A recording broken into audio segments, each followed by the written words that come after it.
Hello, scattered remnants. Welcome to the fucking news. I'm morally bankrupt. Here are the headlines tonight. Efforts to help the Haitian people after a massive newsquake 2 weeks ago are being hampered by Al-Qaeda not radicalizing the population and the country having no natural resources at all. Aid agencies say if terrorism doesn't take hold in the country soon, hundreds of thousands of people will be left to die and the survivors abandoned to a regime of murdering dictatorships.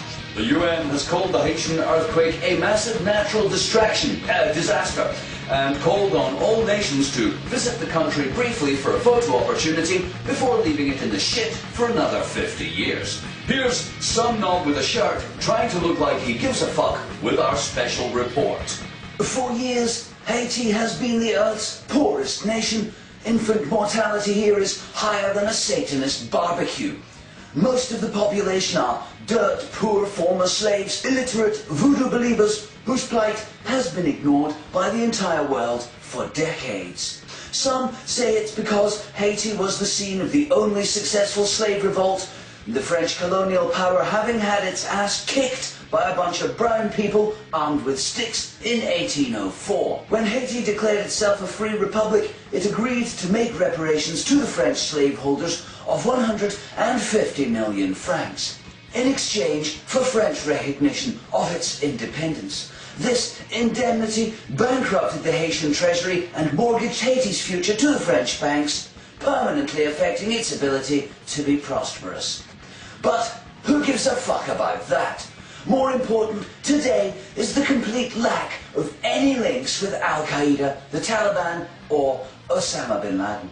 Here's what Barack Obama didn't say in the wake of the tragedy. America would have been in Haiti a long time ago to change the brutal and oppressive regimes ruling over the people and to rebuild the country as a prosperous democratic nation.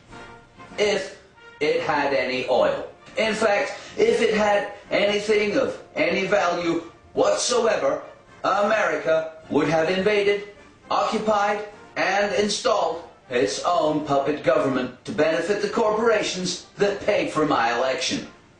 So much the better if doing so would have meant spending billions on arms and logistics and allowed us to strip our own nation of civil liberties. Sadly, Al-Qaeda only turns up in nations that have something we want. Isn't that funny? And so, as hundreds of news helicopters full of wankers who didn't even bring a Mars bar with them hover over Haiti, the human toll grows every day.